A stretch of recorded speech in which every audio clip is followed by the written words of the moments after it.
안녕하세요, 여러분. 환영하고 축복합니다. 오늘은 73일차입니다. 사사시대라는 주제로 하나님 말씀 같이 나누겠습니다. 사사라는 말은 재판관, 판단하는 사람, 그래서 판관, 판사라는 뜻입니다.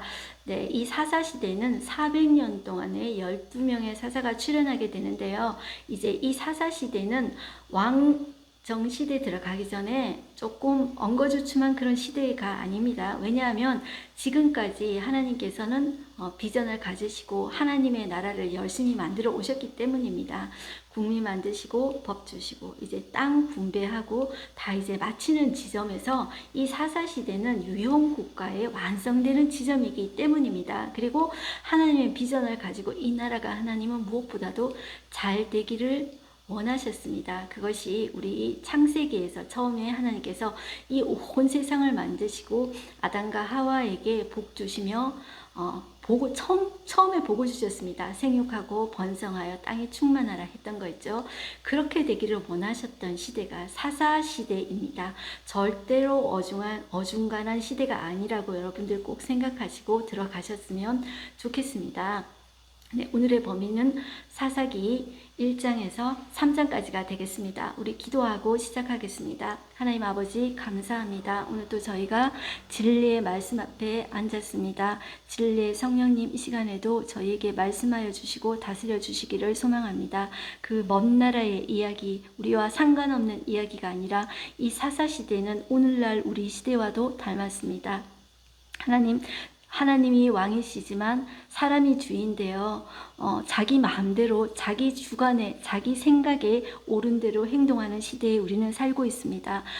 모든 사람이 자기 생각대로 살며 자기가 맞다고 합니다. 그러나 하나님은 하나님의 말씀을 기준으로 삼고 진리로 삼고 우리가 살아가기를 원하십니다. 오늘 또 하나님 이 사사기 말씀을 통하여서 우리에게 말씀하여 주십시오. 예수님의 이름으로 기도드렸습니다. 아멘. 네, 오늘 리딩 가이드 읽으면서 시작해 보겠습니다. 오늘부터는 사사기를 읽습니다. 레위 지파에게는 땅을 분배하지 않았다는 사실을 기억하십시다. 그들은 48개 성읍에 흩어져 살아야 했습니다. 이유가 있습니다. 그들에게는 사명이 있기 때문이죠. 자, 그들은 생업에 종사하는 대신에 모세오경을 열심히 공부해서 백성들에게 가르치게 하신 것입니다. 그들은 그 당시에 모세오경이 율법입니다. 너희들은 율법, 말씀의 생명을 걸어야 된다. 자, 그렇게 해서 백성들을 잘 인도해야 된다. 이렇게 하나님께서 그들에게 사명을 주셨습니다. 또 한 가지가 있다면 그들은 제사장 나라입니다. 그렇기 때문에 너희들은 제사에 집중하고 율법에 집중해야 된다. 너희들은 교육 담당이다 하고 레위 지파에게 사명을 주셨다는 것입니다. 이 사사시대가 이 혼란했던 그 이유 중에 가장 큰 이유가 이 레위인들이 그들의 사명을 감당하지 못했기 때문입니다. 자, 우리 계속 한번 보겠습니다. 자, 그들의 현실이 계속 악순환이 반복이 되는데요. 자, 시작이 어떻게 되냐면 지난 시간에 우리가 여호수아가 죽기 전에 고별 설교를 하고 너희가 말씀 꼭 붙잡고 살아야 돼 이렇게 부탁하고 네, 우리가 율법을 새기고 돌에 새기듯 우리 마음에 새기고 그렇게 살아가겠습니다. 그렇게 여호수아 앞에서 고백하고 돌까지 세웠습니다. 그렇지만 여호수아가 죽자마자 그들은 배교합니다. 이것이 사사기의 시작입니다. 결국 내쫓겼던 본토 백성이 땅을 찾으려고 이제 다시 공격해 옵니다. 다급해진 이스라엘은 그제야 여호와 하나님을 부르짖습니다. 그 이름을 부르짖습니다. 그들의 부르짖음을 들으신 하나님은 이제 사사를 보내서 그들을 구원하십니다. 그렇지만 이제 이내 상황이 안정되고 나면 백성들은 또다시 우상을 섬겼습니다. 그래서 외부의 공격을 받게 되고 그들은 다시 하나님께 부르짖습니다. 그러면 하나님은 또 사사들을 보내서 그들을 구원하십니다. 이런 악순환이 반복이 되어집니다. 사사기는 이런 패턴이 반복됩니다. 오늘은 저희가 12명의 사사 중에 3명의 사사를 한번 보겠습니다. 먼저 온니를 보시면 우리 지도가 밑에 나옵니다. 유다 지파의 시므온 지파가 중간에 차지하고 있는데요. 그 위에 드빌이라는 도시가 나옵니다. 자, 거기를 그 갈렙의 사위 온니엘이 차지하게 되는데요. 그 온니엘이 제일 첫 번째 사사가 됩니다. 그리고 베냐민 지파에 속한 에옷이 두 번째 사사가 되고요. 자, 이 사람은 오른손 장애인입니다. 그 다음에 삼갈은 어느 지파 소속인지도 모르고 그냥 평범한 사람입니다. 어떻게 이야기하냐면 삼갈에 대해서 어떤 분은 소사사다, 작은 사사다 이렇게도 이야기하고요. 소모론 막대기로 블레셋 사람을 600명을 쳐 죽였다. 뭐 이렇게 정도로만 나오게 됩니다. 그렇지만 그도 이스라엘 백성을 구원했기 때문에 그도 사사라 이렇게 이제 끼워주게 됩니다. 우리 본문으로 들어가서 한번 보겠습니다. 우리 1장에 보시면 처음에 나눈 소제목이 유다와 시므온 지파가 아도니 베색을 잡는 내용이 나오는데 이 내용은 어떤 내용이냐면 여호수아가 죽은 이후에 아직까지 정복하지 못한 땅이 있습니다. 분배는 다 했지만 정복하지 못한 땅이 있는데 자, 그것을 어떻게 정복했는지 그 이야기가 나옵니다. 그런데 하나님은 이 가나안의 7 족속을 진멸하라고 했습니다. 그런데 진멸한 것이 아니라 자기들 이용하기 위해서 남겨둡니다. 그래서 결국 제대로 순종하지 않은 거죠. 그래서 이것 때문에 타락하게 되는 배경이 되는 것입니다. 자, 이것이 하나님의 말씀에 불순종하는 것이 타락의 첫 번째 원인이 되게 됩니다. 자, 1절 한번 보실게요. 여호수아가 죽은 후에 이스라엘 자손이 여호와께 여쭈어 우리 가운데 누가 먼저 올라가서 가나안 족속과 싸우리까? 자, 정복 전쟁을 이제 남아 있는 미정복 대상을 이제 싸우는 거죠. 자, 그런데 시므온이 자, 우리 같이 가보자. 그런데 시므온이 오케이를 합니다. 자, 그래서 유다가 4절에 보면 올라가서 가나안 족속과 브리스 족속을 이제 쳐 죽입니다. 거기서 베색이라는 곳에서 10,000명을 죽입니다. 그리고 베색에서 그들의 왕 아도니 베색을 만나서 싸워서 이겨서 그의 엄지손가락과 엄지발가락을 이제 자르고 이제 오게 됩니다. 그리고 그를 끌고 예루살렘에 와서 이제 거기서 그가 죽게 됩니다. 자, 이제 그 다음에 나오는 이야기가 유다 지파가 예루살렘과 헤브론을 치는 이야기가 나옵니다. 자, 유다 자손이 예루살렘을 쳐서 점령해서 칼날로 치고 그 성을 불살랐으며 그 후에 유다 자손이 내려가서 산지와 남방과 평지에 거주하는 가나안 족속과 싸웠고 또 유다가 또 가서 헤브론에 거주하는 가나안 족속을 쳐서 셋의 아이만 달메를 죽였다. 이제 헤브론의 본 이름은 기랏 아르바였다. 뭐 이렇게 나오죠. 자, 그 다음에 이제 나오는 것이 온니엘이 드비를 치는 내용이 나옵니다. 여러분들 성경에 보면 옆에 병행 구절이 나옵니다. 수해서 여호수아 15장 13절에서 19절 내용을 보시면 이 내용이 여호수아 내용하고 지금 사사기인데 앞부분이 똑같습니다. 그래서 사사기 내용의 사사기 내용 앞부분하고 여호수아 부분하고 겹치는 부분들이 있구나. 이거를 이렇게 여러분들 조금 기억하시면 좋겠습니다. 자, 여기서 두비를 쳤다 그랬죠. 두비의 본 이름은 기라세벨이라. 자, 그런데 이걸 누가 쳤냐면 갈렙이 이야기합니다. 자, 이 기라세벨을 쳐서 점령하는 자에게는 내 딸 악사를 주겠어. 그랬는데 13절에 갈렙의 아우 그나스의 아들인 온니엘이 그것을 점령했어요. 그래서 갈렙이 그 딸 악사를 아내로 주게 되죠. 자, 그런데 이 딸이 그 아버지의 그 딸입니다. 자, 아버지 내게 복을 주시옵소서. 나를 남방으로 보내시니까 여러분들 남방은 네게브라고 해서 물이 참 귀합니다. 그래서 샘물을 달라고 그러는 거죠. 우물을 달라는 거죠. 그러니까 갈렙이 윗셈과 아랫셈을 그에게 주었더라. 이렇게 나옵니다. 자, 그 다음에 유다와 베냐민 지파의 승리가 나오게 되죠. 자, 17절에 보시면 이제 승리를 하는데 온전히 순종하지 못했던 부분이 그렇게 초점을 맞춰서 여러분들이 들으시면 되겠습니다. 17절 유다가 그의 형제 시므온과 함께 가서 스밧에 거주하는 가나안 족속을 쳐서 그곳을 진멸하였으므로 그 성읍의 이름을 호르마라 하니라 이렇게 나오죠. 자, 그 다음에 19절을 보시겠습니다.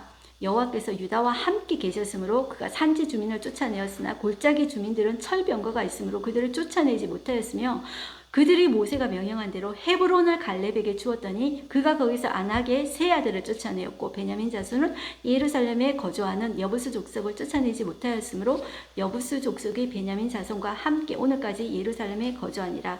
여호수아에 있던 내용이 여기에 이제 조금 겹칩니다. 자, 그 다음에 에브라임과 므낫세 지파가 베델을 칩니다. 자, 이 에브라임과 므낫세 지파도 베델을 쳐서 이깁니다. 자, 그런데 그 다음에 이 17절 위에 나오는 소제목이 쫓아내지 못한 가나안 족속들에 대해서 다 나옵니다. 그 마을 이름들이 다 나오게 됩니다. 27절에 보면 므낫세가 벳사원과 그에 딸린 마을의 주민과 다안악과 그에 딸린 마을의 주민과 돌과 그에 딸린 마을의 주민과 이블로안과 그에 딸린 마을의 주민과 무깃도와 그에 딸린 마을의 주민들. 자, 이걸 우리가 다 기억하라는 것이 아니라 그만큼 사실이라는 거죠.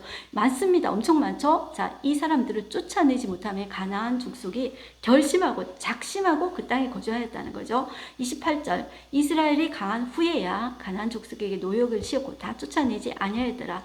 왜 쫓아내지 않았을까요? 이용 가치가 있었던 거죠. 노역을 시키고 싶었던 거죠. 자, 그래서 자, 노역시켜서 우리가 이득을 얻겠다는 거죠. 우리 일하기 싫으니까. 자, 이기적인 욕심인 거죠. 하나님의 말씀에 불순종하는 것입니다.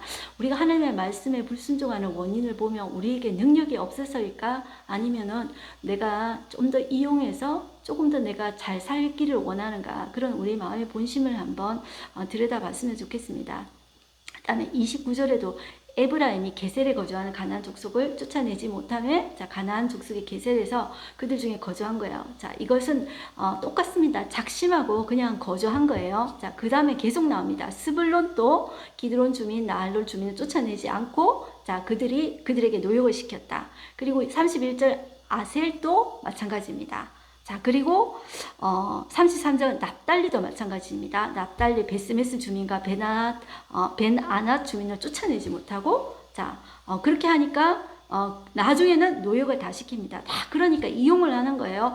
자, 34절은 단 자손은 이 사람들은 완전 좀 반대입니다. 아모리 족속이 되게 강하다 그랬죠. 아모리 족속이 단 자손을 산지로 몰아넣고 골짜기에서 내려오기를 용납하지 아니하였으며 결심하고 헤레스산과 아얄론 사알빔에 거주하였더니 요셉의 가문에 힘이 강성함에 아모리 족속이 마침내는 노역을 하였다. 자, 이렇게 이제 그냥 노역을 시키는 존재로 그들을 사용하였다는 거죠. 그런데 결국 어떻게 됐습니까?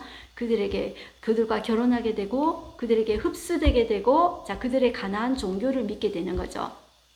2장에 오십니다. 2장에 오시니까 여호와의 사자가 나타납니다. 길갈에서부터. 길갈은 그들이 가나안 처음에 가서 진영을 친 곳이죠. 베이스 캠퍼가 되는 곳입니다.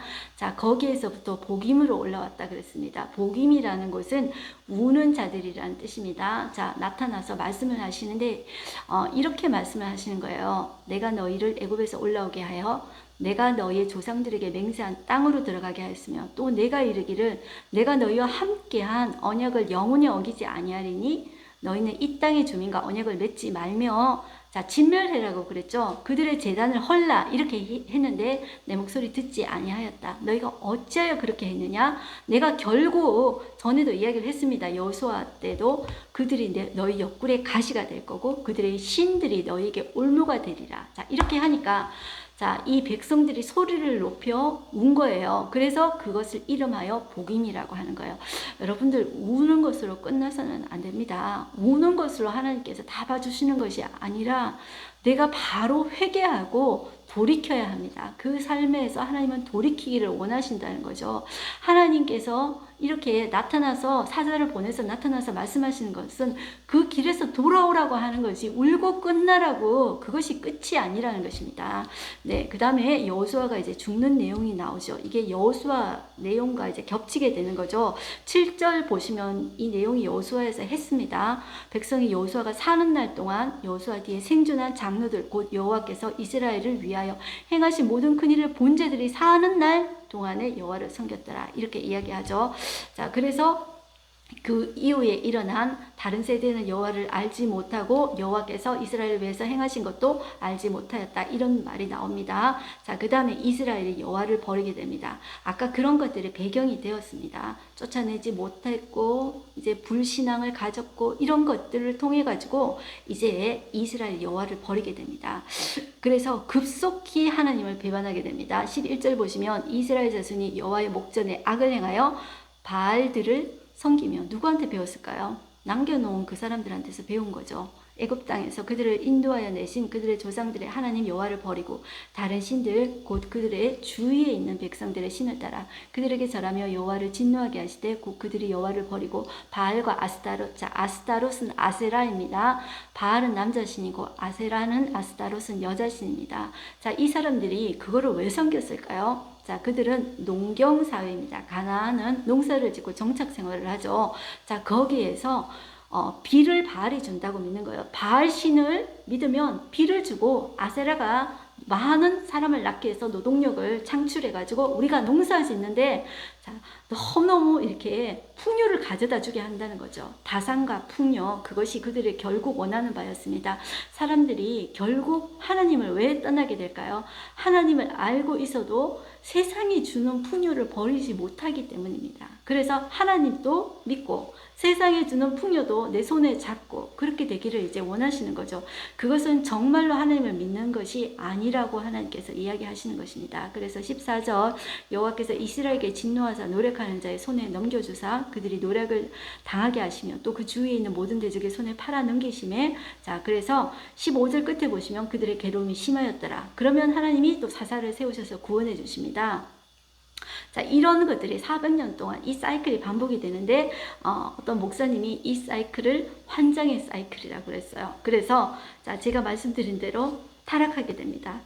자, 타락하게 되고 그러면 하나님의 이제 심판을 받습니다. 그러면 회개하고 막 강구를 합니다. 그러면 하나님이 사사를 보내주십니다. 자, 이것이 계속 반복되게 됩니다. 여러분들도 이 반복되는 패턴을 보면서 내 삶의 패턴은 어떻게 반복되는지 한번 기록해 보시겠습니까? 나의 삶의 일상의 우선순위는 무엇을 두고 있는가? 나는 어떤 삶을 반복하고 있는가? 그것을 내 삶의 습관이 영성입니다. 여러분들. 그래서 내 삶의 어떤 습관들, 일상들을 한번 적어보시고 내 자신의 모습을 내가 좀 봤으면 좋겠습니다. 자, 이런 것들이 계속 반복된다는 것을 여러분들 보시면 되겠습니다. 이제 3장 넘어가겠습니다. 그 땅에 남겨주신 사람들 있죠? 자, 이 1절에 보시면 여호와께서 가나안의 모든 전쟁을 알지 못한 이스라엘을 시험하려 하시면서 전쟁을 알지 못한 시대의 이 사람들입니다. 이 지금 있는 사람들은 무엇을 시험하시냐면 전쟁을 일으키십니다. 그래서 하나님을 알지 못하는 자들에게 그것을 가르쳐 주기 위해서 테스트입니다. 자, 그래서 누구로 시험하시냐면 4절 남겨두신 이방 민족들로 이스라엘을 시험하사 여호와께서 모세를 통하여 그들의 조상들에게 이르신 명령들을 순종하는지 알고자 하셨더라 이렇게 이야기합니다.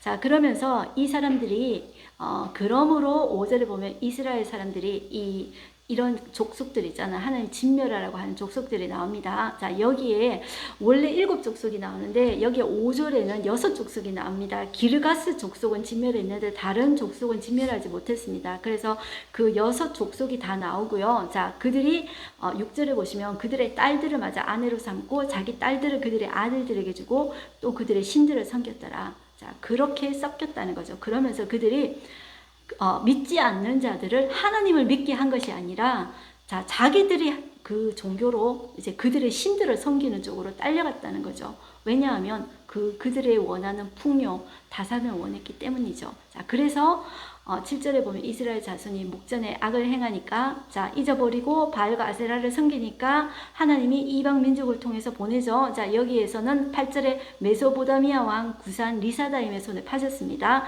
자, 그래서 8년 동안 섬겼는데 하나님이 자, 부르짖었습니다. 그 패턴이 계속 반복됩니다. 그러니까 하나님 사사 보내십니다. 자, 누구 보내시냐면 갈렙의 아우 그나스의 아들 온니를 보내십니다. 여호와의 영이 그에게 임하셨으므로 그가 이스라엘의 첫 사사가 됩니다.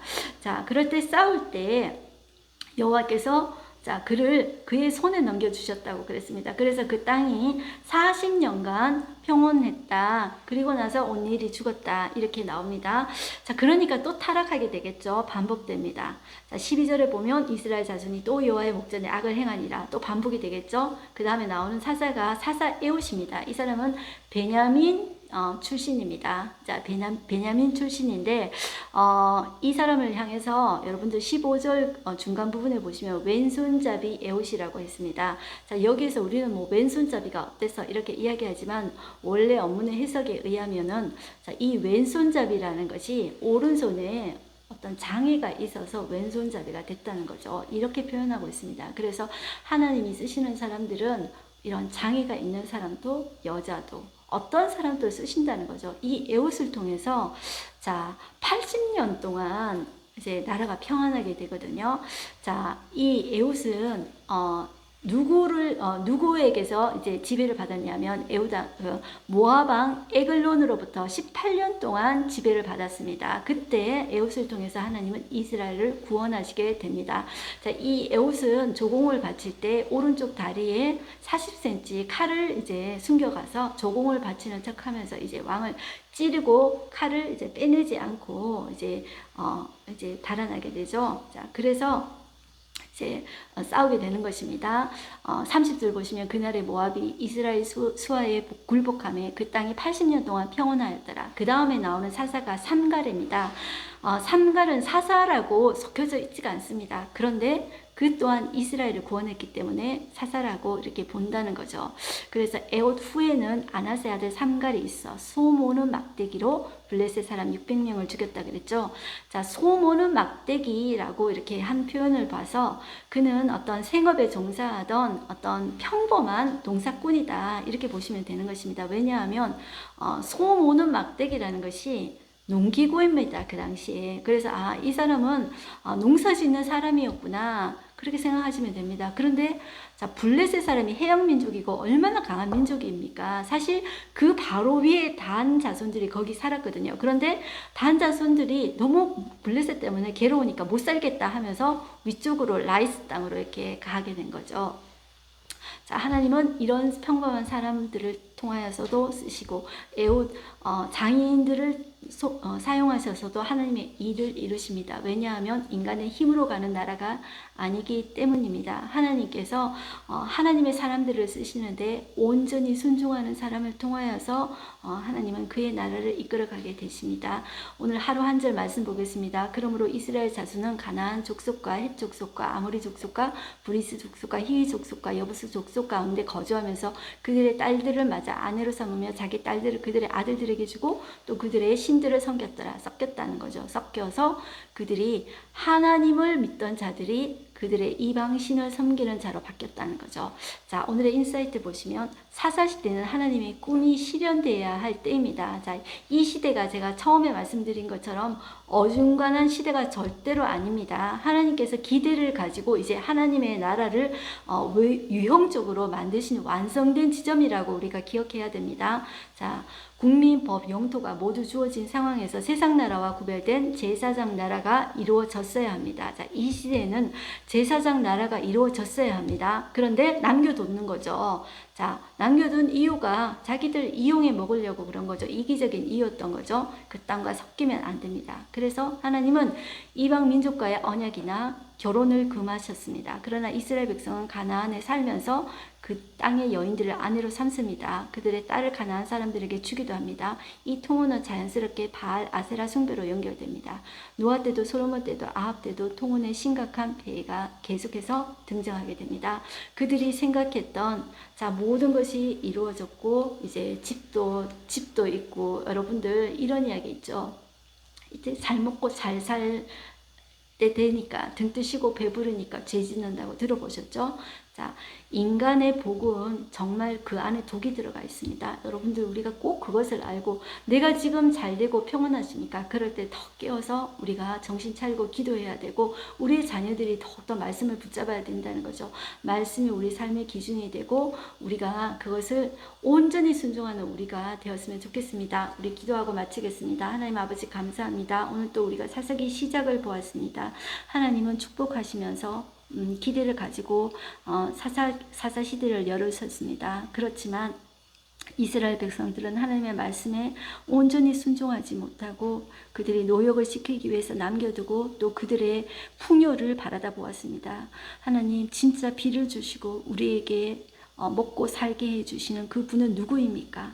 바알과 아세라가 아닙니다. 세상 신이 아닙니다. 하나님 우리를 먹고 살게 해주시는 분은 하나님이십니다. 하나님 우리가 탐욕의 눈이 어두워서 하나님을 버리는 어리석은 우리가 되어지지 말게 해주시고 하나님 인간이 생각하는 그 복 속에는 독이 들어있다는 것을 주님 명심하게 해주십시오. 하나님께서 정말 우리의 필요에 따라서 주시는 그 복이 우리를 살리는 것이며 우리의 자녀를 살린다는 것을 명심하게 하여 주십시오. 우리가 어려울 때 더 겸손하게 기도해 주시고, 그럴 때 우리가 또 잘 될 때에도 겸손하게 하나님을 섬기며 또 우리의 남는 부분에 대해서 이웃에게 흘려보내는 자가 될 수 있는 우리가 되어지기를 원합니다. 그리하여서 과연 하나님이 살아계시는구나, 과연 하나님은 정의롭고 공의롭고 사랑의 하나님이시구나, 그것을 증거하는, 증인되어지는 우리가 될 수 있게 하나님 역사하여 주십시오. 이 사사기를 통해서도 하나님 말씀하여 주시옵시고 우리 가운데 그 말씀을 새길 수 있는 저희가 되어지게 하여 주십시오.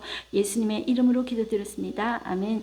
여러분들 오늘도 주님 안에서 승리하십시오. 우리는 하나님의 자랑입니다.